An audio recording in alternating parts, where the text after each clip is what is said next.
Hello and welcome everyone to this side event on Paris alignment of the multilateral development banks and the implications of the Glasgow Statement on the clean energy transition, where we want to discuss how the multilateral development banks can support the global transition to low carbon economies. And importantly, also how shareholders can and should use their position to support the MDBs efforts. I am hearing an echo of my own voice. So I was wondering what I can do to avoid this. Can any of the technical staff help me with this?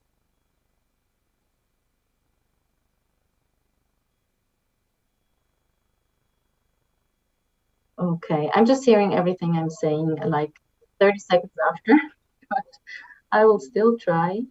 Yeah, we've been having some technical problems, but let's see how it goes. I am Anja Gebel, working with German Watch, a German climate and development NGO, as the policy advisor on development banks and climate. And I'm happy to have three excellent speakers here with me on the panel, which I will quickly introduce in the order of speaking.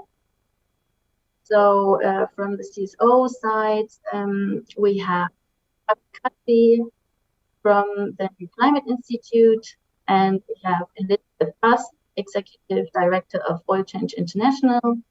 And from the shareholder side, we have Ayesha Brinson from the US Treasury, and working as an environmental economist at the Office of Climate and Environment.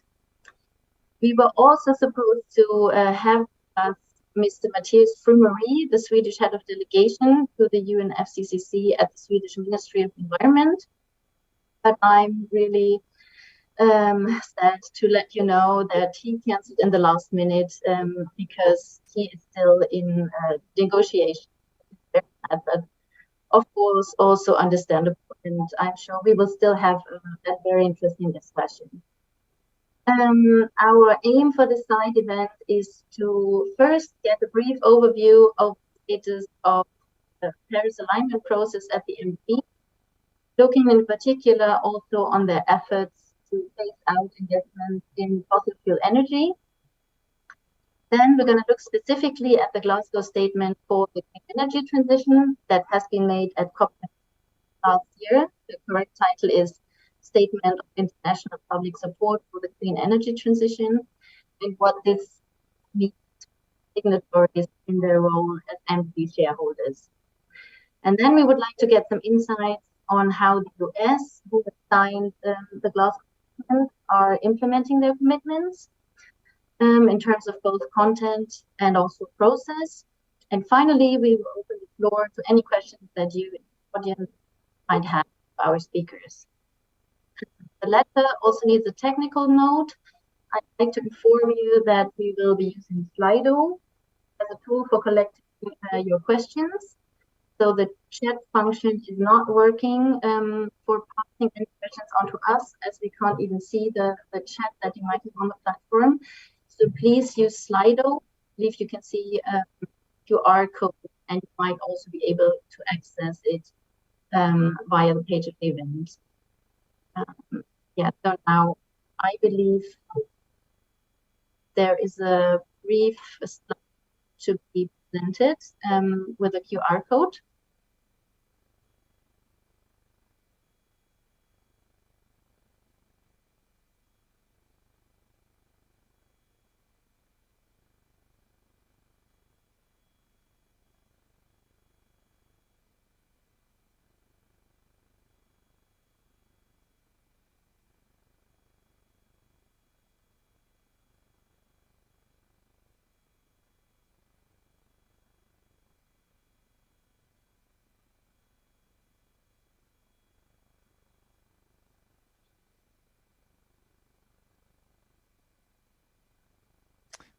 Anja?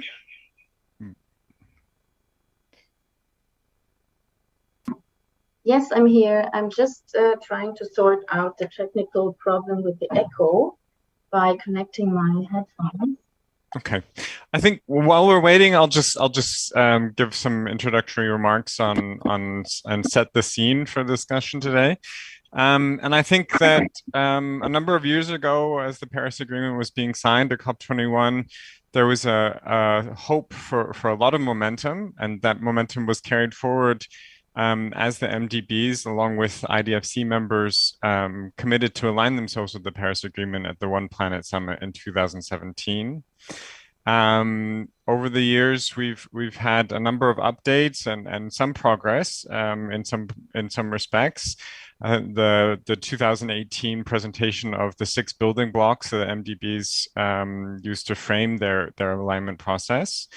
But although some initial steps show promise, there are a lot of important gaps and big questions remain.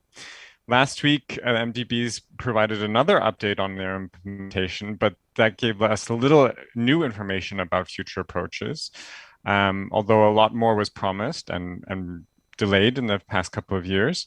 And importantly, we still have no published methodologies for alignment of financial intermediaries and policy-based lending. On the individual bank level, while we have a couple of positive examples of more ambitious institutions, the lowest common denominator of only putting coal and peat on a negative list is clearly not enough. Path dependencies from years of development efforts based on fossil fuels and other natural resource extraction policies have not been overcome. There remains a lack of climate mainstreaming, and while banks are mobilizing more and more climate finance, it is not clear that projects are fully avoiding the danger of locking in high emissions far into the future. Generally, although there are high-level commitments, the vague language and the room for interpretation poses a danger that banks look to the letter of vague commitments rather than their spirit. And there remains a large amount of ambiguity for staff, country partners, and shareholders. And we really need much more of a clear indication of the direction on where Paris alignment is going for the MDBs. And I think in many cases, we need to move away from guessing when an asset may become stranded or guessing the years of lock-in that a particular project may imply, to simply putting new items and new categories of projects on clear negative lists. So despite the I would say lack of progress on the MDB level as a group, I am optimistic to see exciting developments in other areas, such as the launch of the Glasgow Statement last year that we'll hear more about in a moment, where a number of ambitious countries and ambitious shareholders are saying that they will be implementing that Glasgow Statement also with regard to the voting in MDB boards. And in addition, on top of that,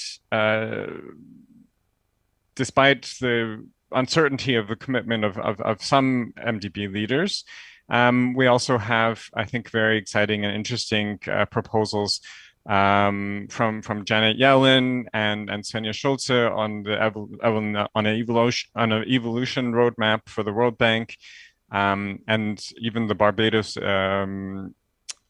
proposal for a Bridgetown initiative, kind of looking at the larger system as well. So with that, I will hand back, and I'll look forward to the discussion. Thanks a lot, Aki, and yeah, sorry for not being able to give you the floor. I think I've now sorted out the technical problems, and so thanks a lot for for this concise analysis of this very broad and complex topic, and also for already bringing up some forward-looking suggestions for how to improve the situation from the shareholder side. Next, I would like to ask Elizabeth to give us some more details on last year's Glasgow Statement, what this means for our efforts to achieve the Paris goals, and explain its implications for investments channeled via the multilateral development banks. Elizabeth, the floor is yours. Thank you, Anja. So my name is Elizabeth Bast. I'm the Executive Director at Oil Change International. The Glasgow Statement on International Public Finance for the Clean Energy Transition, launched last year during COP26, now commits 40 governments and public finance institutions to ending all new support for coal, oil, and gas by the end of 2022. The Glasgow Statement has important implications for the Paris Agreement alignment and multilateral development banks. To start with some context, despite international efforts to address climate change since the beginnings of the UNFCCC in 1992, and despite significant advances during that time in renewable energy, there's still been no real shift in world energy use. Global energy sources were 80% fossil fuels in 1992, and in 2019, they continued to be 80% fossil fuels. In order to address climate change, we need to rapidly shift away from fossil fuel production as well as shifting towards clean energy. And public finance can play a key role in helping to make this shift. There's a mandate for this in the Paris Agreement, Article 2.1c, which speaks to the need to change finance flows in order to address climate change. But the bottom line is that financing new fossil fuels is fundamentally incompatible with climate goals. Next slide. The Glasgow Statement has a large potential direct impact on finance for energy. With strong implementation of the commitment, $28 billion per year could be shifted, roughly half the fossil fuel finance provided by G20 governments and MDBs. Combined with current amounts of the public financing for renewable energy, Glasgow signatories meeting their commitments would mean that $46 billion a year in public finance for renewables. This would help shift even larger sums of private finance and create a momentum towards a new norm of fossil fuel finance for other countries and institutions. Next slide. But not only can the Glasgow Statement signatories shift their own bilateral finance, signatories can also speed Paris Agreement alignment at MDBs with their significant voting power. The Glasgow Statement extends to all international support for energy, including signatories' votes and voting guidance on energy-related projects and policies through the boards of MDBs. Glasgow signatories make up significant voting power in many of the multilateral development banks, including 2/3 of voting power at the European Bank for Reconstruction and Development, more than 50% at the Inter-American Development Bank, and 45% of voting power at the World Bank. Next slide. So what's the current state of play at MDBs in terms of financing for fossil fuels? According to Oil Change International's energyfinance.org database, MDB fossil fuel financing increased immediately after the Paris Agreement and then dipped in 2019 and 2020. There was an increase, can you go back to the previous slide, please? There was an increase in 2021, and we're monitoring trends in 2022 as there's some concern that this financing is trending upward again. It's important to note that these figures do not capture some of the MDB's most influential fossil support, including policy-based lending and lending through financial intermediaries. We're likely to underestimate these flows because they're much more difficult to track. Next slide. So here you can see the biggest MDB financiers of energy from 2019 to 2021. The World Bank Group was the largest MDB financer of fossil fuels at 1.4 billion a year. And as I just mentioned, that World Bank and the other MDB financing of fossil fuels is likely underestimated. There's less transparency of financing of some of the ways that fossil fuels are funded through the MDBs. The Glasgow Statement signatory governments with shares in these banks have a real opportunity to tighten loopholes and end this finance. Next slide. So how are the MDBs doing with their fossil-free policies? The European Investment Bank is the only major MDB signatory to the Glasgow Statement. It's leading in terms of strong exclusion policies, but the other banks with high percentage Glasgow Statement voting power, like the EBRD, the IADB, and the World Bank, have significant work to do to improve fossil fuel exclusion policies. In particular, fossil gas and indirect finance are major issues that have not been addressed through the policy language at most of the MDBs. Next slide. So what does the Glasgow Statement implementation look like so far? Most governments don't yet have publicly available policies regarding voice and vote on energy at the MDBs, so with some exemptions like the UK and US, so it can be difficult to track implementation. But policy and project outcomes at the MDBs since the Glasgow Statement suggest that signatory countries have abstained from, though not voted against, fossil fuel projects and fossil fuel related policies. And more signatory countries are passing whole of government policies as we approach the end of 2022 implementation deadline. There are also upcoming opportunities at the EBRD and other MDBs that will soon undergo new energy policy reviews. Next slide. So moving forward, I'm sure many of you have heard at the COP this week that there's been pushback around ending fossil fuels and even fossil fuel financing. Much of this is focused on fossil fuels being linked to economic growth and development. There's an excellent article that came out in Foreign Affairs earlier this year by African civil society leaders Nimo Bassi and Annabella Limos that provides clear counterpoints to this argument. There's also many more things out there that do this, but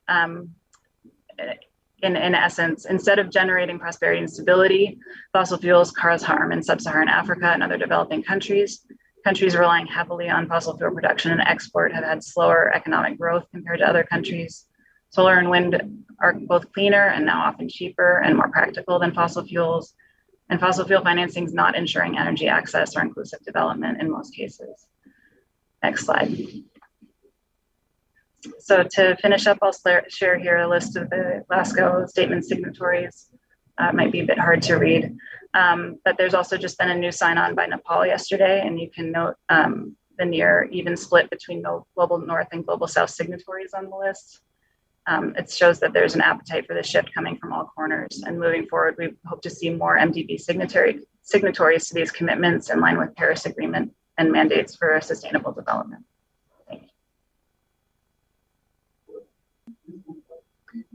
Thank you very much, Elizabeth, for this catchy overview over the Glasgow statement and for also highlighting already the impact that an ambitious implementation by the signatory countries would have for MDB investments.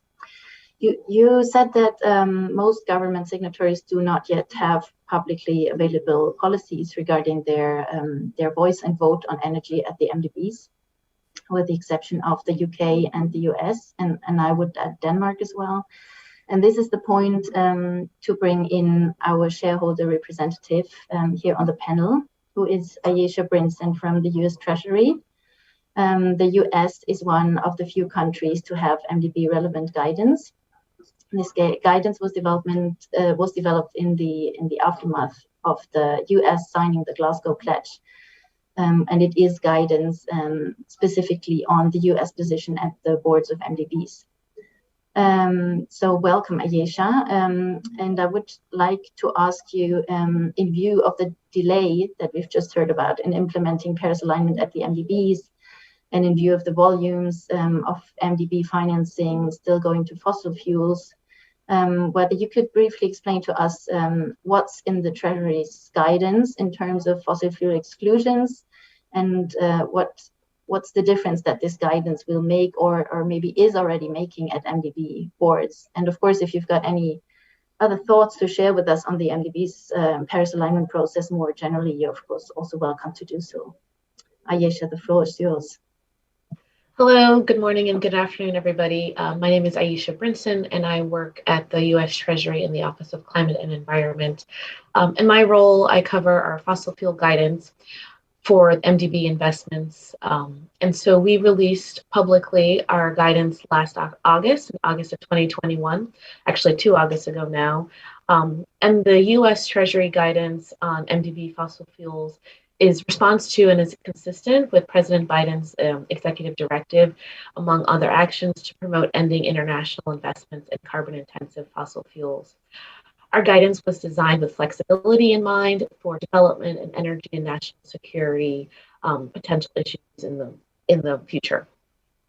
So in terms of the flexibility, we designed the guidance to be able to respond to coal decommissioning projects at the MDBs, oil-based generation in terms of crisis circumstances as a backup, or for off-grid clean energy if there are no cleaner options available.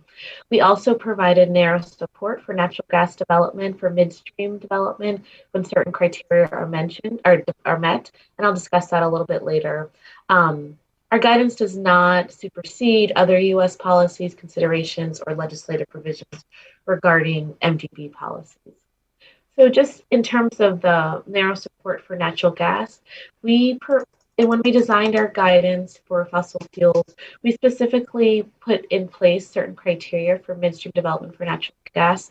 So this requires any investment at the MDBs that the project must be in an IDA country, so meeting an income threshold as determined by the World Bank, or being a small island developing state or fragile and complex state. In addition, there are 3 other criteria points, which include having a plan for meeting Paris alignment, as well as being required for energy access and energy security, and being consistent with the country's NDCs plans and long-term strategies as well. In terms of our guidance, we've had a lot of reactions, both internally within the US government, externally with the private sector and other shareholders. But I would say that overall, the players that have reacted would have reacted in the way that we suspected. And the one thing that we have seen is that a lot of the caveats and the criteria that we placed in our guidance of August of 2021 have come to fruition in this last year and a half. And we've seen a lot of these examples come forward and have not, and we were really quite thoughtful in the guidance in that all of the scenarios that we expected have come true in this last almost year and a half. So just to kind of go back over the last almost year and a half of our MDB voting, we abstained on the ADB energy policy because it allowed midstream and downstream natural gas development without an income threshold, and this was inconsistent with our guidance. I would say, so between August of 2021 and October of 2022, we reviewed about 1,800 projects at 5 different MDBs. So the African Development Bank, the Asian Development Bank, the European Bank for Reconstruction and Development, the Inter-American Development Bank, and the World Bank.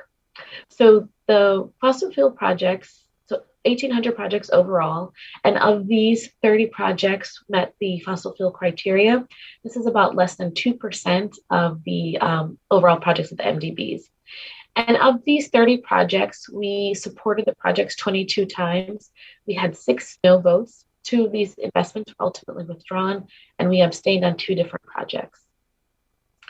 We saw a number of, in terms of the projects that we saw that were consistent with the guidance, many of these were focused on cleaner energy technology for heating and cooling. So there was an IBRD investment in Poland that was a residential heating project. Another project with the IFC in Burkina Faso providing LPG cylinders mainly for clean cooking. And we determined that these projects, amongst the other 28, so 30 in total that we supported, met our guidance and were consistent in that respect. We've also seen a number of different port financing projects at the different MDBs. There was a multi-purpose port that we saw at the African Development Bank in Morocco that was additional financing to support an existing port.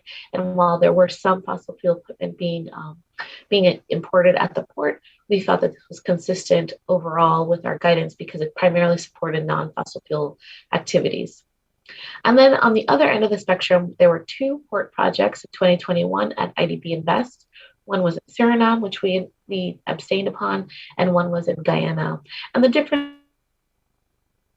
here was that in the Suriname project, we determined that while the port was providing some logistics for the oil industry, it was not a solely oil and gas industry, as was the case for Guyana Shores. So as we talk about our fossil fuel guidance and we have it published publicly, have it published on our website, some of the things that we want to discuss and we have discussed are how to balance short-term oil and gas fuel supplies while not locking in long-term stranded assets, particularly in emerging markets. And I think this is quite critical as we think about what we will support at the MDBs, particularly given forthcoming guidance on Paris alignment. How can our energy policies provide equity and energy access in emerging markets? And what are the key messaging for the MDBs going forward? As our other speakers have noted, we have not seen full-fledged Paris alignment guidance, but we're looking forward to that and hoping that there will be more explicit guidance in terms of fossil fuels. So thank you very much, and I will turn it over to the host.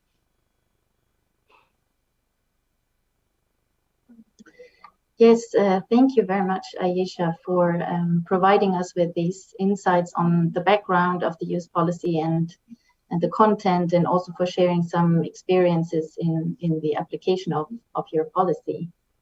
We now have time to go to the Slido, because we don't have I'm just repeating this for those who have joined later. We don't have our fourth speaker, Matthias from the Swedish delegation with us, because he had to cancel on last minute. He's still stuck in negotiations. It would have been interesting to have him, especially because yesterday at the Glasgow statement update event at the UK Pavilion here at COP, the Swedish State Secretary said that Sweden is working on its position on the MDB board. So I was wondering whether that means that they are going to come up with a policy before the end of this year. But yeah, we won't be able to get any more details on this here and now. But we have all the more time for the discussion now, and we can now look at the questions that we have received in Slido. There is a question specifically directed to the US by Adam. Why is the US refusing to publish in full its policy in response to the Glasgow statement? It is alone in the world in doing this. Every other complying signatory has published its policy. The world needs transparency in order to track implementation. When will the US publish its guidance? So this refers to the overall guidance for implementing the Glasgow statement, of which the voting policy for MDBs is just one part or one outcome. So Ayesha, would you like to take that question? Sure, thank you very much. So we have our guidance on fossil fuel investments published on our website, as well as we have our monthly votes published every month of how we vote on any project at the MDBs. And we find this consistent with the Glasgow statement, as it covers all of our MDB, all of the shareholder votes that the US has participated upon. And you can find that at treasury.gov.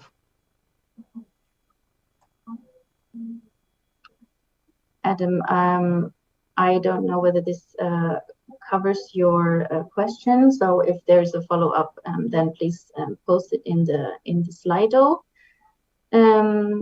We have another interesting question that is, yeah, I think that's also directed to you, Ayesha.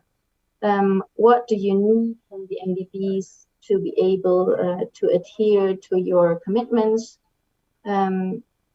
In terms of, I think this refers to in terms of maybe diagnostics or assessments that accompany these fossil fuel projects, so that you can better actually review them and judge what the outcome is when you apply your guidance. And there's also the question whether there should be an independent review mechanism for the assessments, maybe in order to make sure that the content, to make sure that the assessments have been conducted in a way that satisfies the shareholders' criteria. So, Ayesha, would you also want to take that question? I wouldn't want to speak for any of the other shareholders and how they evaluate projects. Another office actually handles the review of projects, but we're very attuned to the World Bank releasing of the country climate diagnostic development reports, the CCDRs. Thus far, the World Bank has released 20 CCDRs and hopes to release, I think, another 20 in the next year. And so we've been following the progress of the CCDRs quite closely, as we think these are great diagnostics to understand how development and preparing for climate resilience and adaptation in the future will be married together. And these have been great diagnostics. In addition, we use the MDB developed reports and particularly the environmental and social safeguards documents that are released. So in addition to the actual project investment document, we review the environmental and social impact assessments, as well as any other documentations that the banks release. So thus far, these have been helpful in our review and analysis portion. We also, we welcome any other public release of documents that can make the review of potential fossil fuel projects more easily accessible for those in civil society and for the affected environments. And let me just follow up on this. So what have been your experiences so far when you've been reviewing project proposals at the different MDBs? Have you felt that you had all the necessary accompanying assessments and documents in order to judge whether you can vote for a project or whether you would need to oppose it in coherence with your voting policy? Or is there still maybe room for improvement? Also, I'm also asking this because we've also heard that sometimes the timelines for deciding on whether to vote for or oppose a project are sometimes really tight, and that maybe something like an emergency warning mechanism or an early warning mechanism could be helpful to flag those projects and to have somewhat more time to analyze them in detail in order to judge better whether this is a project to be supported or no. Sure. For the most part, board documents are released 2 weeks before the board decision date. And prior to that, there's often a lot of the environmental and social safeguard documents that have been released and publicly available on each of the MDB websites. Depending on the category for the safeguards category, so in terms of environmental and social, the documents might be available on the websites a lot earlier than that. So I think that in the last year and a half, it's a learning process. Our guidance only came out in August of 2021. We have seen that as time has progressed, the documentation has become a little bit easier for us to review as we're all gaining more experience in implementing our guidance. But we also benefit from good relationships with the MDBs, and we have oftentimes are in contact with project teams to better understand what are the fossil fuel implications. But there's always room for improvement, and we will see that as we become more experienced in implementing the policy and the banks become more attuned to what we're looking for as shareholders. Thank you very much. I'm going to look at the Slido again, what the kinds of questions we have.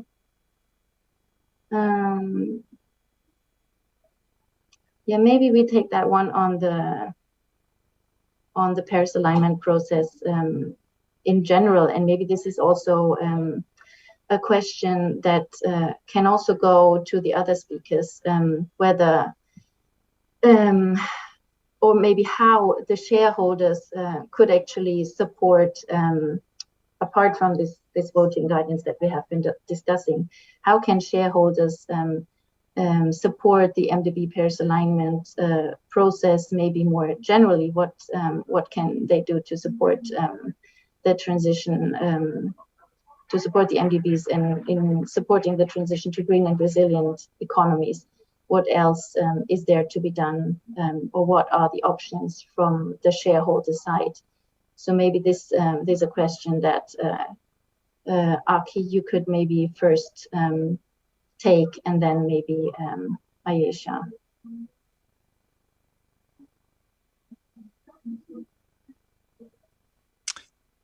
I think specifically with regard to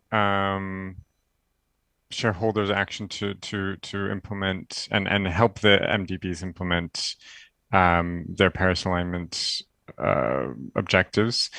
I think as I mentioned, the evolution roadmap that has been suggested by Secretary Yellen and Minister for Development in Germany, Svenja Schulze, for the World Bank is definitely a positive signal in terms of Paris alignment going forward. Further, I think there's also a lot of very constructive and helpful suggestions that are coming out of the G20 process and the capital adequacy framework that G20 finance ministers have developed, especially in terms of developing and ramping up more climate finance for countries. I think in addition, it's also worth thinking about these developments in terms of the JETPs, the Just Energy Transition Partnerships that we've now seen for South Africa and Indonesia. Ideally, we will see them also for many others in terms of phasing out not only coal, at the moment focusing mostly on coal, but eventually also looking at gas. For example, the deal recently agreed with Egypt also looked at phasing out gas-fired power plants.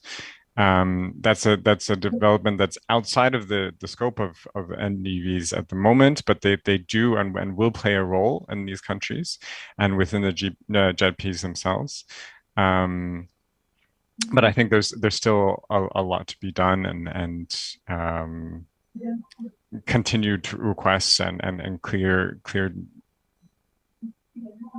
demands on behalf of shareholders in terms of clearer exclusion lists and ramping up more capital for renewables. Thanks a lot, Aki. And I see that Elizabeth would also like to comment, and like this, Ayesha can also have a bit more of a break. Elizabeth, please. Yeah, I think just some other thoughts on what shareholders can do, both at the MDBs, but also more generally. I think there's a lot of scope to be able to, and as Ayesha has mentioned, like if the shareholders can really look at the specifics of the projects very carefully and make sure that, for instance, if there is a very clear energy access component to a project, that's actually verifiable and that it's clear that something is going to be supporting energy access, because many times we've seen that the projects say that they will do energy access, but they do not actually deliver on it, or that and the larger fossil fuel projects and the fossil fuel projects that are for export or sort of say development generally really don't deliver on any sort of development goals that they have. So I think the more that the countries that are concerned about these issues and are ready to take steps to end fossil fuel finance can be very, very careful about what they are voting for and against, and really make it verifiable and make as much transparency as possible. And do appreciate that the U.S. Does make the voting transparent. I think that having that be more than just a few handful of countries to be transparent about the role that they're playing at the MDBs would also be quite helpful. Thanks a lot, Elizabeth. Ayesha, would you also like to comment? Sure. I mean, I think we are open to other shareholders and support other shareholders making their voting public, as well as their guidance of how they apply their voting policies on fossil fuel investments at the MDBs. And going forward on Paris alignment, we would like to see the MDBs publish more information about publicly on how they will implement Paris alignment strategies for each of these different types of investments. And I think that what we're seeing is that, you know, if it's a pipeline project or a new power plant, the guidance is pretty straightforward, but it's these unique situations, heating and cooling for residential or industrial complexes, providing clean cooking, you know, how does the guidance apply there in those situations? And I think that more clarity and more transparency in how other shareholders are applying their guidances would be helpful for us in terms of responding to different investment opportunities. I mean, as we implement these policies, we'll get better. It does take time, although the time scale does not necessarily match the need for being able to move away from away from fossil fuels and focus on renewable investments. We are seeing heavy investments from the MDBs in many markets on renewables, and we are supportive of these types of investments. And in many markets, renewables are less costly than fossil fuel investment. And just figuring out how to provide grid stabilization in these countries, providing energy access, but looking at the overall infrastructure surrounding energy access is key as we move forward in our clean energy transition. Thank you. Thanks, Ayesha. And if I just may follow up on this. So regarding your discussions with other shareholders at the MDB boards, has this been sometimes difficult given that consensus is usually being strived for in these votings, and that not all other countries have committed to the Glasgow Statement and have fossil fuel policies? Could you maybe just share a bit more of your experiences in those discussions? Unfortunately, I'm not the one who's in those discussions. That's usually in our ED's office. They're the ones primarily involved in those discussions with other shareholders. And I wouldn't want to speak for another shareholder in terms of how they apply policies for individual investments. But I think that we would be supportive of others joining the US and the UK in publicly available statements on fossil fuels for how they apply their guidance. If there is a guidance, we're definitely supportive of more information available in the public domain and joining us. But I think that we have found some good commonalities with other shareholders as we all apply our different guidance and been able to have some conversations. And this is just what I'm hearing anecdotally. But I think more is better in this case. Okay. Thank you. I'm just seeing that we have a follow-up question from Adam in the chat, concretizing on the earlier question. He says, it's great that the US publishes its MDB guidance, but it does not publish its guidance for US EXIM or for the US International Development Finance Corporation. When will that be published? If it is not published, the US is not in line with the Glasgow Statement. Yeah, Ayesha, I think that one goes to you as well. Sure. Unfortunately, I don't work for either of those organizations, and I can't speak for them, so I can only speak to Treasury's policies. Okay. Then we also have another question on the impact of Russia's invasion of Ukraine and the resulting energy crisis.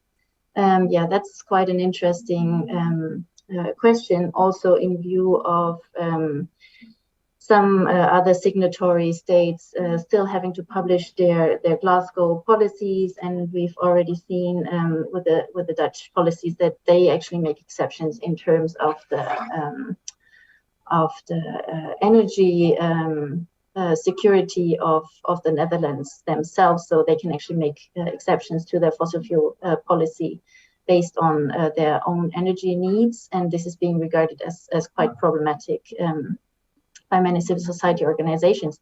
So I was wondering, Ayesha, how you see the impact of the energy crisis caused by the Russian invasion of Ukraine, and what maybe the discussions also at the Treasury are in this regard, and whether you think that this will affect in any way your position on the MDB boards. So as I mentioned, our guidance includes flexibility for national security or energy security issues. And so we evaluate these projects on a case-by-case basis and weigh all of the factors that are involved in the individual investments. And so we plan for this, and unfortunately it has come forward. And when those particular projects that are related to energy crisis for as affected by the Russian invasion of Ukraine, our policy does have some information and ability to be able to handle these types of investments, and we look at it on an individual basis and determine how our vote will proceed. So I can't right now, I can't think of an individual project where we applied it or did not apply it off the top of my head, but we have our guidance has prepared for us for this. Thank you very much. I see that Aki has his hand up, and given that I think right now we don't have any other pressing questions in the Slido, I think we can also open this up for just a discussion at the panel. So Aki, please go ahead. Yeah, just a quick comment on that. I think it's not clear that if we've had a clear impact on the MDBs as a group. I think it's in particular Europe that's affected by the loss of energy imports from Russia.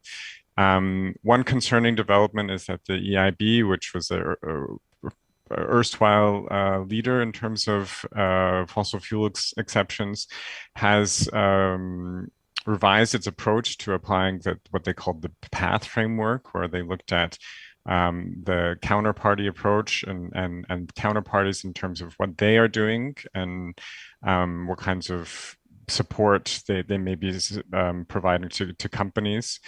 And that seems to have been already weakened in the wake of the Russian invasion and the energy crisis, particularly in Europe. At the same time, I think there are a number of new LNG terminals being built. I'm not confident at the moment that we have a clear vision of how much excess capacity may be being built, considering the European Union's emissions and energy objectives in terms of renewable energy, energy efficiency. And that is leading to a knock-on effect and encouraging new fossil fuel developments in places like Senegal and Mozambique, Suriname and Guyana. And there's a major danger that we're not only creating stranded assets, future stranded assets in the north of Germany, but also in terms of exports in a number of developing countries that already are suffering under large debt levels. So I think that, the Russian invasion is a major challenge, but we can't. The real response that needs to be happening is as the MDBs and shareholders need to be ramping up more ambition in terms of renewables and energy efficiency to avoid the demand for fossil fuels, and we need to really have more of a critical assessment of the investments that are going into the exports and in a lot of developing countries. Thanks, Aki. Elizabeth, would you like to comment as well? Sure. So yeah, I think on the Russia's invasion of Ukraine has definitely changed some of the landscape, but I think that the big thing to remember about this is that it's an opportunity, and there's no reason to take the situation and invest in more fossil fuels. That's not going to help in the short term or the long term, because new large fossil fuel projects are not going to come online for some time. And so if there's an opportunity to invest in fossil fuels or invest in energy efficiency, and it's very clear that energy efficiency is faster and more deployable in the short term, and renewable. And it's an opportunity to invest in renewable energy for the longer term, because if we lock in fossil fuels now, there's no way that we will address climate change in the longer run.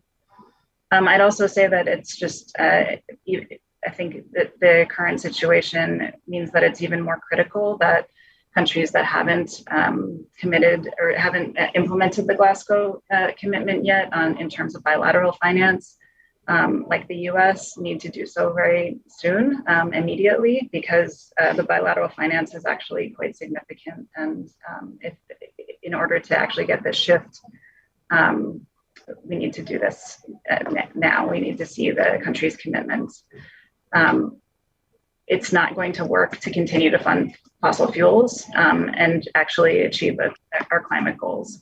We actually have to shift out and shift into the new energy to be able to, for the public financing institutions, the MDBs and bilateral finance and development finance, to be able to pave the way to show that finance can shift and to help the finance shift in the private sector. Thank you very much. Ayesha, would you still like to react to what has been just said? Sure. I think in the current situation, I think it's important for us to remember that, we should not be framing these conversations as fossil fuels or nothing, or fossil fuels and renewables.